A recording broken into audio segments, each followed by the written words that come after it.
inspiration from the top. So thanks so much. What a great introduction, right? Thank you, Liz. Basically, the request was indeed to look at, what are executives like myself looking for when we are selecting other potential staff. So I just heard Jorga, that you just joined IBM. So what are we looking for as IBM, but also in other companies? And how can you get the job that you would like? Quickly introduce myself. So I'm Marloes Roelands. I'm indeed a partner at IBM. Liz already mentioned that I'm a lifelong learner, and indeed that's something that I like doing. So I studied in Rotterdam economics. Then later on, I studied at Said. So first topic that I was asked to talk to you about is what are companies looking for in potential staff. We look at what do outperformers actually do different than underperformers, and what do they find more important. And that's actually something that then a company that's not doing so well might be able to look at and think, that's interesting. Maybe that's something that I would like to pick up on. And it's a broad range of topics around, the people. And I thought this was interesting because it will show you also, if you want to, see what we are looking for in companies that are doing well, what are they looking for? The outperformers really appreciate well-being and inclusivity. So I think that's also something to take into account if you want to work for an outperforming company. If you are thinking about how can I become even more relevant for example, a new employer, I would really look at your own skill set and say, hey, am I still up to par? Do I need to improve? Think about your own skills. So this is kind of like making it also into a bit of a game, but it's also important. And that also shows how important it is to keep yourself focused on your own career. When I do job interviews, I always look at, can I trust that person? Is that person really authentic? Do I believe what that person is saying?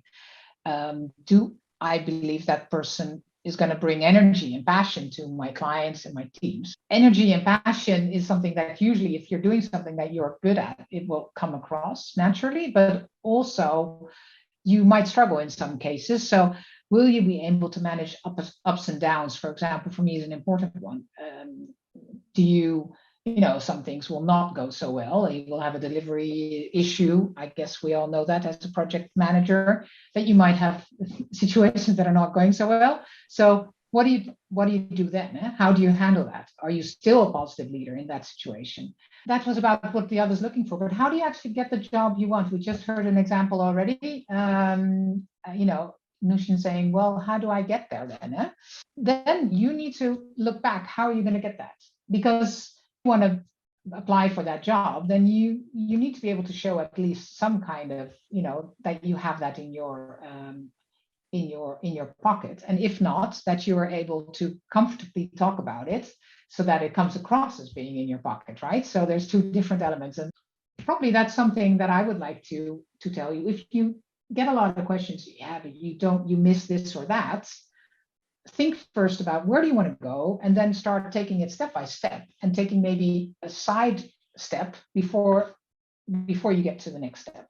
For me, this really worked. So, and if you've never done that, I would sit down for yourself or ask someone else to mentor you and say, hey, can you help me to find out a bit more about myself and what steps I need to take and what would be another opportunity? And I think it really works. I think that's important, that you really plan is about thinking. So the exercise we just did is important,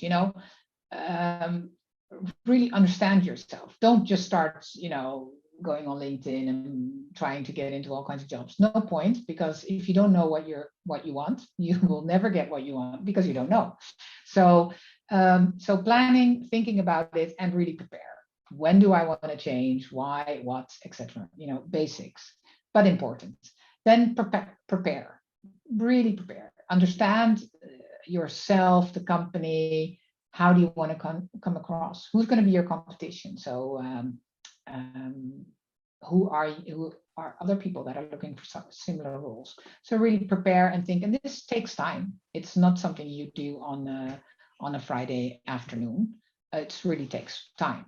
And you can also do it on, in every at a certain point, I was looking for a new role. I remember that every, I don't know, Thursday afternoon, I would just block an hour and say, hey, let me start thinking about it and preparing.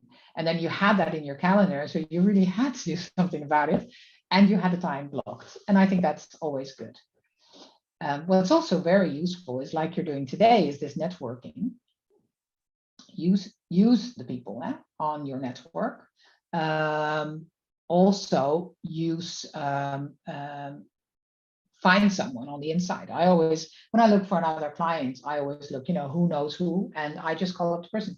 So I see you're linked to this person. Do you really know him? Could you give him a call for me or not? Or some people say no. And then what I just do, just send them an email.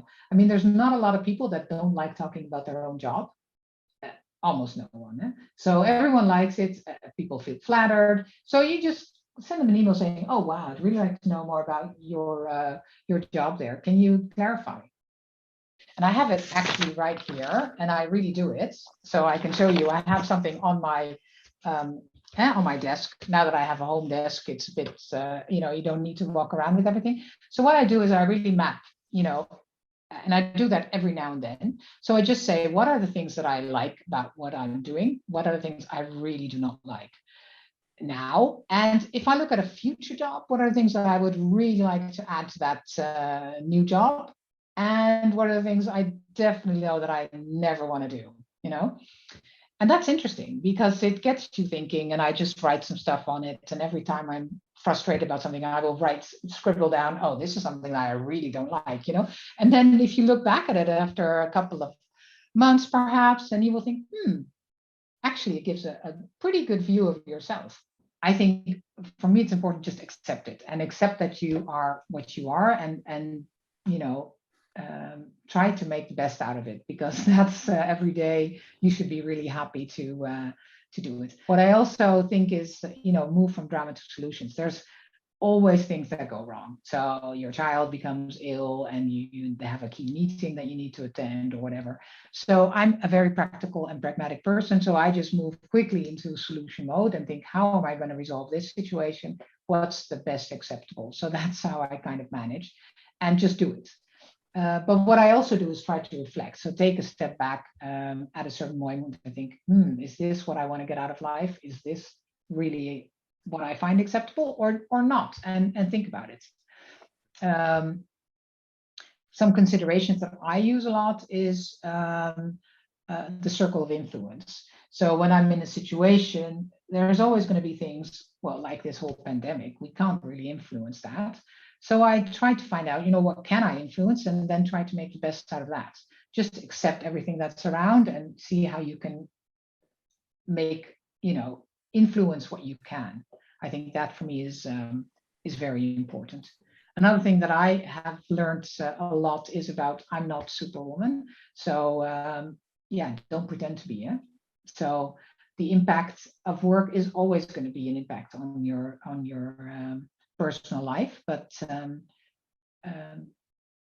see what you can do and make the best out of that, and know what you're good at. I think that's really important for me, really to understand what am I good at, and I like to get great at that. And find a mentor. I think that's maybe something that Liz already mentioned a couple of times, but for me, that's really important. And for example, in IBM, I can just easily call up anyone in the company and say, hey, or just put 15, 30 minutes, say, hey, I would like to see if I could use a mentoring conversation with you. Absolutely no problem. Anyone on LinkedIn, just do it. Don't feel shy on finding a mentor. Everyone likes it.